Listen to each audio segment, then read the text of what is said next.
You've probably heard this before. God will never put on you more than you can bear.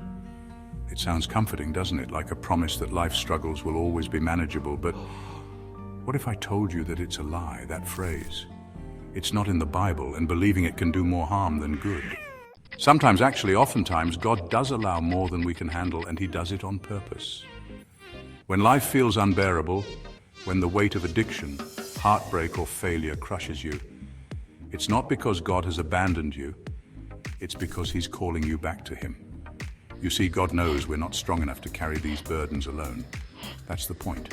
When we try to handle everything in our own strength, we lose sight of Him. We rely on ourselves instead of His grace. And sometimes we need to be broken down to remember who's really in control. Take food, for example. It's one of life's simplest blessings, something we need to survive.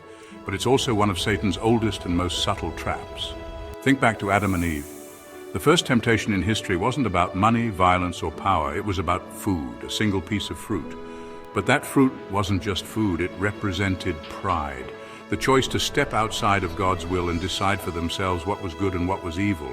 And today we're still falling for that same trick. How often do we turn to food not as fuel, but as comfort? How often do we use it to numb the pain we don't want to face? Society doesn't treat overeating like addiction, but let's be honest. Gluttony is just as dangerous as drugs or alcohol.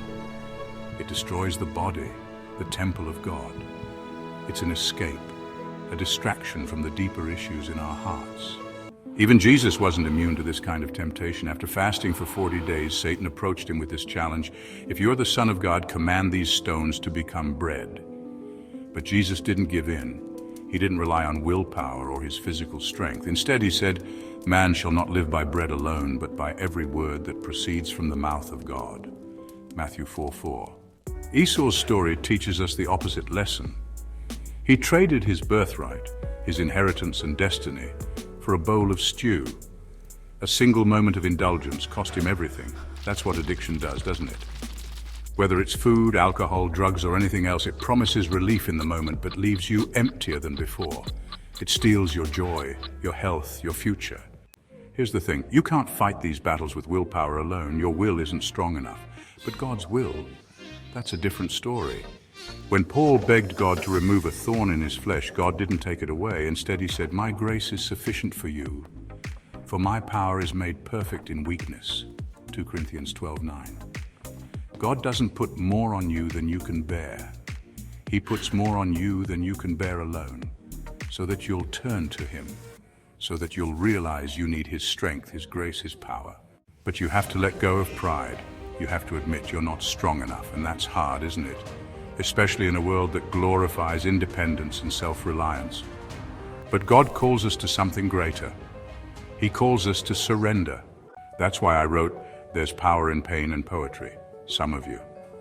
It's the first book in a trilogy designed to break the cycles of addiction and incarceration, not through willpower alone, but through faith and creative expression.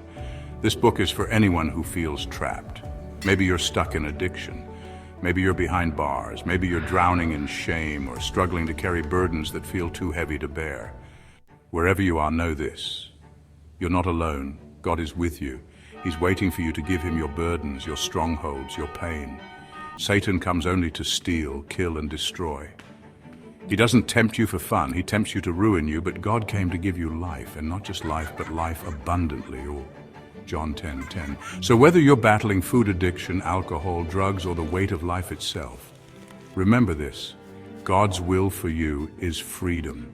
Not freedom you can earn, but freedom He gives when you surrender to Him. Pick up There's Power in Pain and Poetry, some of you. Let it guide you toward faith, freedom, and a future filled with hope. Because no matter where you've been or where you are right now, God's grace is enough.